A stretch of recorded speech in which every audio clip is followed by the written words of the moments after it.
Trump का 10 दिन वाला धोखा, ईरान के 2 परमाणु अड्डों पर हमला। 1 महीने से चल रहा ईरान युद्ध अमेरिका और इजराइल के लिए नासूर बनता जा रहा है। हालात ये हो गए हैं जहां ईरान बुरी तरह से अमेरिका और इजराइल के हमलों में तबाह हो रहा है, तो वहीं दूसरी तरफ पश्चिमी एशिया यानी खाड़ी देशों में मौजूद अमेरिकी ठिकानों पर ईरान दनादन मिसाइलें और ड्रोन दाग रहा है। सबसे लेटेस्ट खबरें इसलिए भी चौंकाने वाली हैं कि इजराइल ने ईरान के 2 परमाणु ठिकानों पर भयंकर बमबारी की है। इधर ईरान ने भी इजराइल के सबसे महत्वपूर्ण एटमी ठिकाने डिमोना की तरफ कई दर्जन बैलिस्टिक मिसाइलें दागी हैं। आज हालात ये हैं, जो इजराइल खुलेआम बेधड़क ईरान, हूथी और हिजबुल्लाह पर हमला कर रहा था, आज उस इजराइल के तेल अवीव, हाइफा, स्वेद जैसे करीब 10 शहरों में ईरानी हमलों से हुई तबाही के जिंदा सबूत साफ साफ दिखाई दे रहे हैं। सबसे चौंकाने वाली बात तो यह है कि ईरान युद्ध में पहली बार यमन के हूथी लड़ाकों ने इजराइल पर भीषण मिसाइल हमले 2000 किलोमीटर दूर से करना शुरू कर दिए हैं। ये हमले साबित करते हैं कि इजराइल पर इस वक्त ईरान, हूथी और हिजबुल्लाह चौतरफा हमले कर रहे हैं। इजराइल के तेल अवीव, डिमोना, वेस्ट बैंक के इलाकों पर ईरानी हमलों ने हाहाकार मचा रखा है। और ये हमले ऐसे वक्त ईरान कर रहा है जब राष्ट्रपति ट्रंप ने अपनी तरफ से अगले 10 दिन तक ईरान के तेल ठिकानों पर हमला न करने का ऐलान किया है।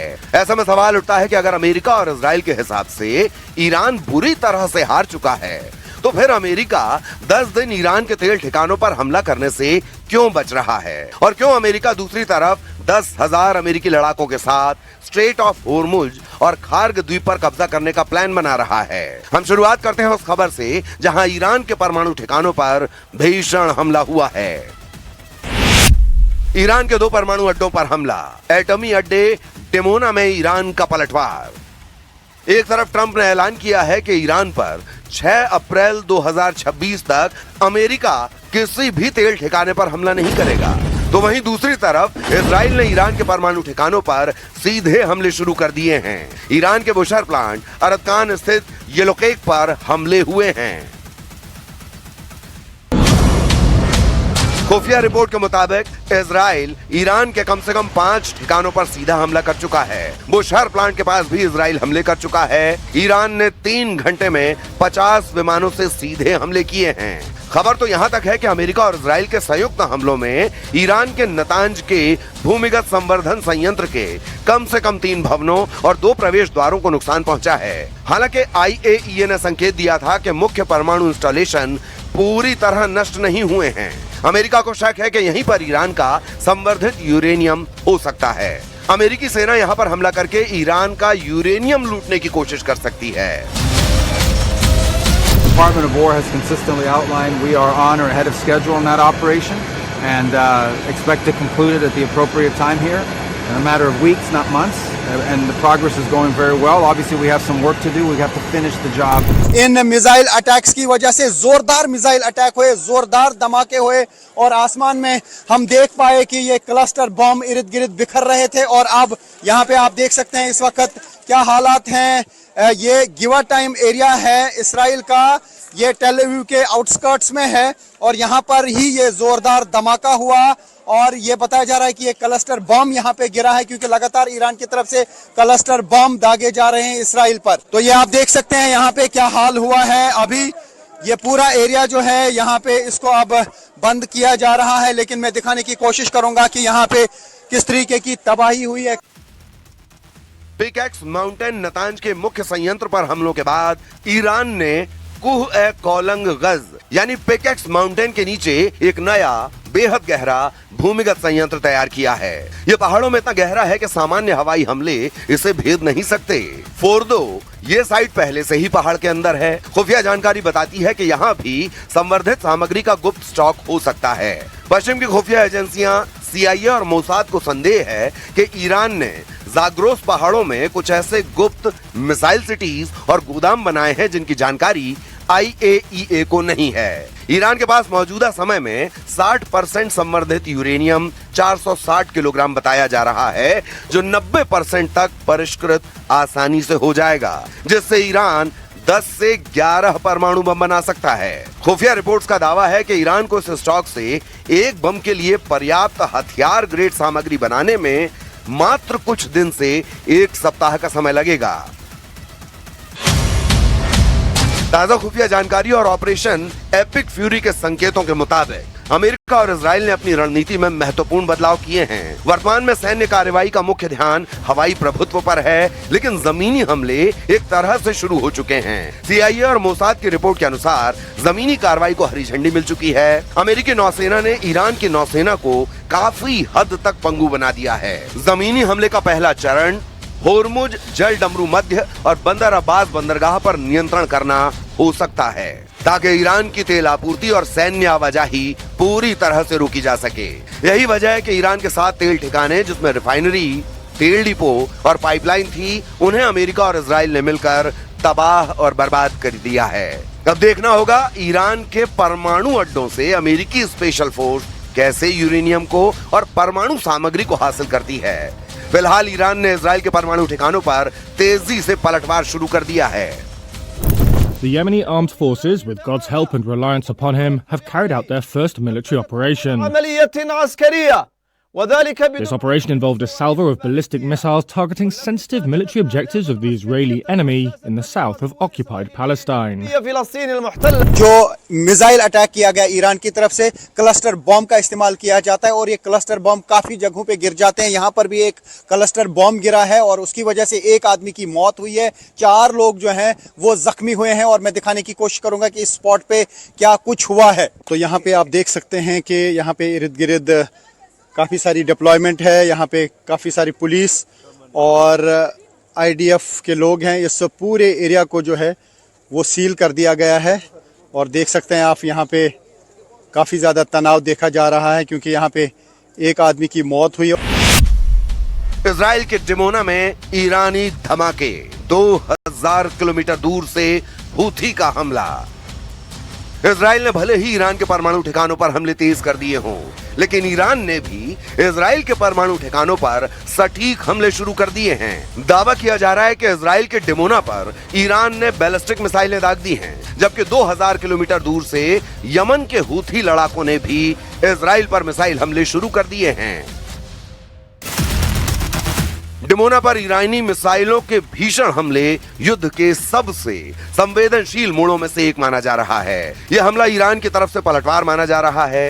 इससे पहले ईरान ने इजराइल के परमाणु प्लांट डिमोना पर 21 मार्च 2026 की रात को हमला किया था। ईरान ने फिर ऑपरेशन ट्रू प्रॉमिस 4 के तहत 25 और 26 मार्च को भी डिमोना को निशाना बनाया। इजरायली डिफेंस फोर्सेस मान चुकी हैं कि उनके एयर डिफेंस सिस्टम एरो और आयरन डोम कुछ मिसाइलों को रोकने में विफल रहे थे। डिमोना के रिहायशी इलाकों में मिसाइलें गिरी, जिससे भारी तबाही हुई थी। उस वक्त रिपोर्ट्स के मुताबिक डिमोना और उसके पास स्थित अराद शहर में 180 से ज्यादा लोग घायल हुए थे और 10 अपार्टमेंट तबाह हो गए थे। विशेषज्ञों का मानना है कि डिमोना जैसे रणनीतिक और परमाणु क्षमता वाले क्षेत्र को निशाना बनाकर ईरान ने इजराइल की रेड लाइन को पार कर दिया है। इसके जवाब में इजराइल ने तेहरान स्थित मालिक अश्तर यूनिवर्सिटी और दूसरे सैन्य अनुसंधान केंद्रों पर हमले तेज कर दिए हैं। इन हमलों के बीच ट्रंप ने भी बड़ा ऐलान कर दिया है। ट्रंप ने दावा किया कि ईरान में अब भी 3554 टारगेट बचे हैं जिन पर अमेरिका हमला कर सकता है। उन्होंने कहा, हमारे पास अभी 3554 लक्ष्य बाकी हैं। ये काम बहुत जल्द पूरा हो जाएगा। ट्रंप के मुताबिक ईरान पहले जितना मजबूत नहीं रहा और अमेरिकी हमलों से उसकी सैन्य क्षमता कमजोर हुई है। कुल मिलाकर ईरान युद्ध के ऐसे दौर में पहुंच चुका है जहां किसी भी वक्त परमाणु विनाश हो सकता है। अब देखना होगा ईरान आने वाले दिनों में अमेरिका और इजराइल के हमलों का कैसे जवाब देता है। तो ईरान ने दुनिया के सबसे बड़े कैरियर USS गेराल्ड फोर्ड पर 17 एंगल से भयानक हमले किए। हैरानी की बात तो ये कि खुद प्रेसिडेंट ट्रंप ने जंगी बेड़े पर हमले का खौफ भी बताया। ट्रंप ने कहा कि अगर वक्त रहते कैरियर भागता नहीं तो बहुत बड़ी तबाही मच जाती। वहीं सऊदी अरब के क्राउन प्रिंस मोहम्मद बिन सलमान ने अमेरिका से अपील की कि ईरान पर हमले तेज किए जाएं, नहीं तो उनका देश बर्बाद हो जाएगा। इस बीच ईरान ने अमेरिका के जंगी जेट F-16 को उड़ाने का दावा भी किया है।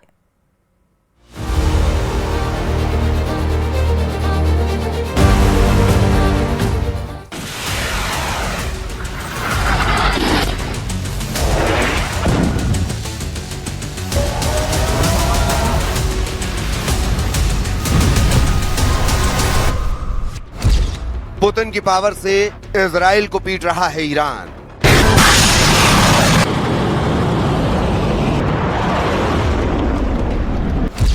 रूस की रणनीति से अमेरिका को युद्ध में मार रहा है ईरान।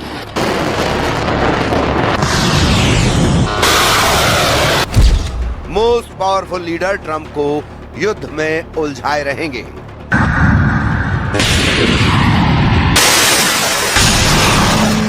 ईरान ने जिस ड्रोन से युद्ध को विस्फोटक बनाया है, जिस ड्रोन से अमेरिका के सैन्य अड्डों को उड़ाया है, जिस ड्रोन ने खाड़ी देशों को दहलाया है, उसे रूस ने अपग्रेड किया है। ये लड़ाका है तो made in Iran Shahid drone, लेकिन इसके कलपुर्जे रूस ने अपग्रेड कर दिए हैं, जिससे शाहिद ड्रोन घातक हो गया है, पहले से कहीं ज्यादा मारक हो चुका है। अमेरिका इजराइल के लिए सेटबैक ये है कि रूस अपग्रेडेड शाहिद ड्रोन का नया स्टॉक ईरान को भेज रहा है। एसोसिएट प्रेस की रिपोर्ट के मुताबिक ड्रोन शिपमेंट जल्द मुमकिन है, इसीलिए अब अमेरिका इजराइल ने ड्रोन हमलों को नई धार दे दी है। ईरान में आग उगलते ड्रोन का तूफान थम नहीं रहा। अमेरिका और इजराइल ने जूनियर खामनेई से जल्द फुल एंड फाइनल करने का ऐलान कर दिया है। ट्रंप का फोकस अब ईरान के सरेंडर नहीं, सफाई पर शिफ्ट हो चुका है। ईरान के इस्फहान और खुजेस्तान में 2 स्टील प्लांट को बारूदी लोहा बरसाकर पिघला दिया गया है। ईरान की सरकारी न्यूज एजेंसी इरना की रिपोर्ट के मुताबिक इस्फहान और खुजेस्तान प्लांट ड्रोन धमाकों से तहस नहस हो गए हैं। इजराइल अमेरिका के संयुक्त हमलों का विस्तार अब ईरान की राजधानी तेहरान के साथ सेंट्रल शहरों कोम और इस्फहान और शिराज तक हो चुका है।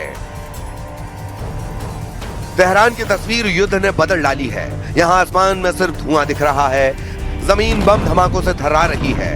उत्तर पूर्वी तेहरान में अंधाधुंध बमबारी जारी है।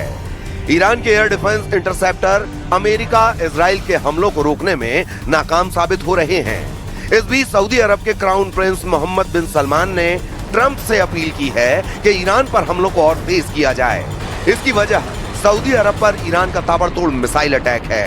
ईरान ने सऊदी अरब में भारी तबाही मचा रखी है।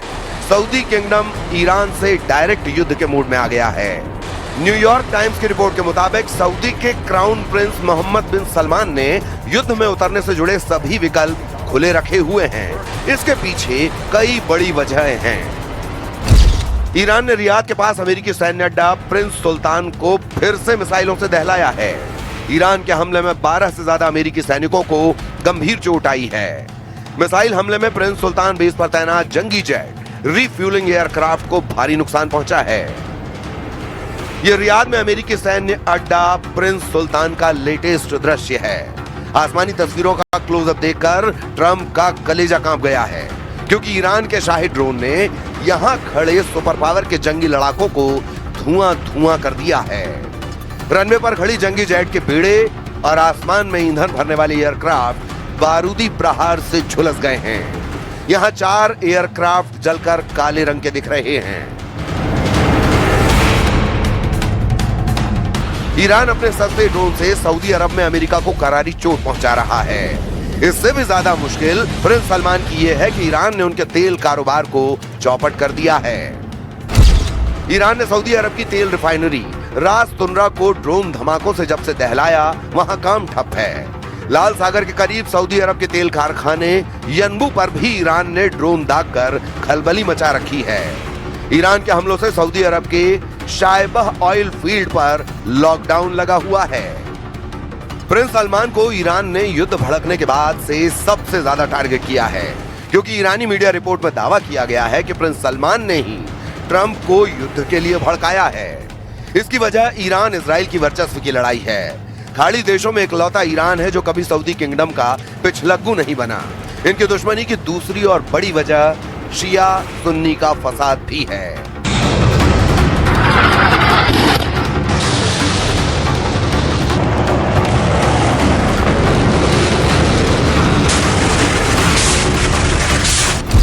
सऊदी अरब खुद को सुन्नी मुस्लिम दुनिया का लीडर मानता है, जबकि ईरान शिया मुसलमान बाहुल्य देशों का लीडर होने का दावा करता है।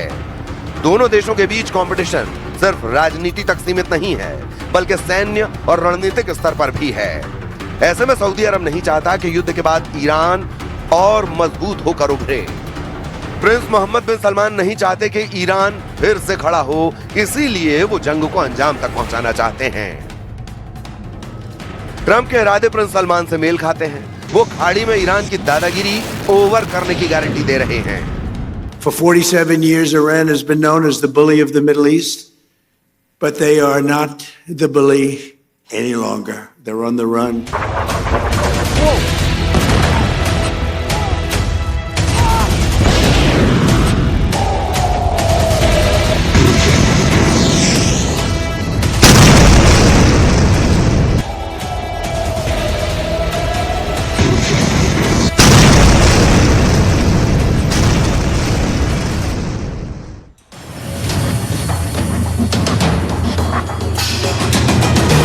हालांकि हकीकत ट्रंप के बयान से अलग है। ईरान ने खाड़ी के सभी दुश्मनों को घुटनों के बल बिठा दिया है। होर्मुज स्ट्रेट बंद कर ईरान ने सऊदी अरब, यूएई और कुवैत के तेल कारोबार को 60 से 70% तक कम करवा दिया है। युद्ध से पहले हर दिन ये देश 25 मिलियन बैरल तेल का कारोबार कर रहे थे, वहीं अब ईरान ने इसे सिर्फ 7 मिलियन बैरल प्रतिदिन तक समेट दिया है। तेल के कुएं, तेल की रिफाइनरी, तेल की पाइपलाइन, जहां भी मौका मिल रहा है ईरान ड्रोन और मिसाइलों के धमाके कर रहा है। ईरान ने खाड़ी देशों पर अपनी नई मिसाइलों से हमले की फिल्म भी रिलीज की है। सऊदी अरब पर दागी गई ईरान की मिसाइल का ये वीडियो है, जिसमें सऊदी अरब के अल खारज गवर्नरेट में यूएस मिलिट्री बेस पर हमला किया गया है। खास बात यह है कि ईरान ने सॉलिड और लिक्विड फ्यूल वाली मिसाइलों के साथ साथ ड्रोन हमलों की नई रणनीति आजमाना शुरू किया है। ईरान जहां युद्ध को भीषण दौर में ले जा रहा है, वहीं इजराइल कैंप में बैड न्यूज ने हड़कंप मचा रखा है। इजराइल के आर्मी चीफ जनरल इयाल जमीर ने जब से कैबिनेट मीटिंग में सेना की बर्बादी की बात कही है, नेतन्याहू टेंशन में हैं। इयाल जमीर ने 10 रेड फ्लैग दिखाकर जल्द युद्ध खत्म करने की अपील की है। द यरूशलेम पोस्ट की रिपोर्ट के मुताबिक इजराइल में सैनिकों की भारी कमी आने लगी है। वॉर फ्रंट से ज्यादा टेंशन उन मोर्चों पर है जहां शांति काल में भी इजराइल को अघोषित युद्ध लड़ना पड़ता है। इजराइल को ईरान के साथ ही गजा, लेबनान, सीरिया और वेस्ट बैंक में बॉर्डर पर ज्यादा सैनिकों की जरूरत है।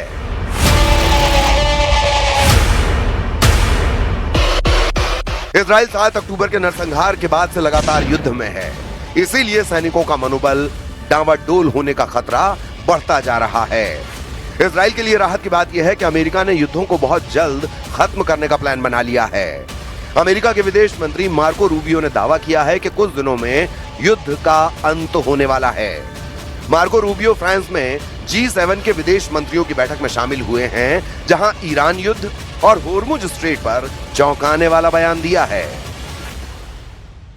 Department of War has consistently outlined we are on or ahead of schedule in that operation and expect to conclude it at the appropriate time here in a matter of weeks, not months, and the progress is going very well. Obviously, we have some work to do. We have to finish the job, and we are finishing that job. America ने Iran के surrender का नया plan बनाया है, जिसमें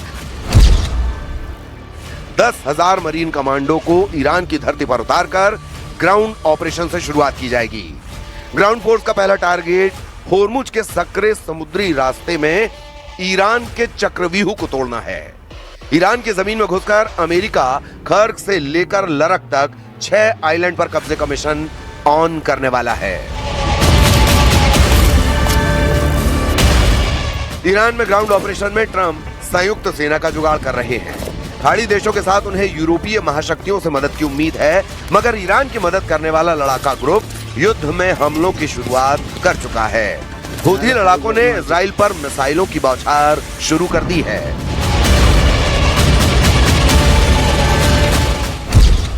Houthi विद्रोहियों ने Israel पर बैलिस्टिक मिसाइलों से हमले शुरू किए हैं। हूथी लड़ाकों के पास फिलिस्तीन 2 मिसाइलें हैं, जिन्हें हाई स्पीड बैलिस्टिक मिसाइल माना जाता है।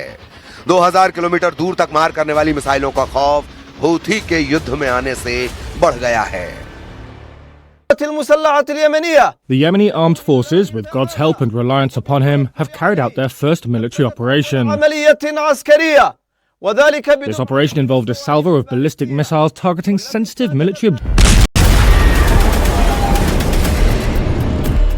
हिजबुल्लाह पहले ही इजराइल से मुकाबला कर रहा है। हूथी के आने के बाद लड़ाई 3 फ्रंट पर भड़क गई है। फिलहाल टक्कर जोरदार दिख रही है, लेकिन अमेरिका ने अब तक फुल फोर्स में हमला शुरू नहीं किया है। जिस दिन सुपर पावर अपनी तीनों सेनाओं से ईरान में ऑपरेशन शुरू करेगा, हालात डरावने बन सकते हैं। अमेरिका को युद्ध में जब हार दिखने लगती है, तो वो सबसे भयानक हथियारों को आजमाता है। सुपर पावर अकेला देश है जो परमाणु धमाकों का जोखिम भी उठाता है। इसकी नौबत ना आए, ये दुआ सभी खाड़ी मुल्क कर रहे हैं, क्योंकि एटमी धमाका हुआ तो ईरान के साथ कई देशों की जमीन खिसक जाएगी।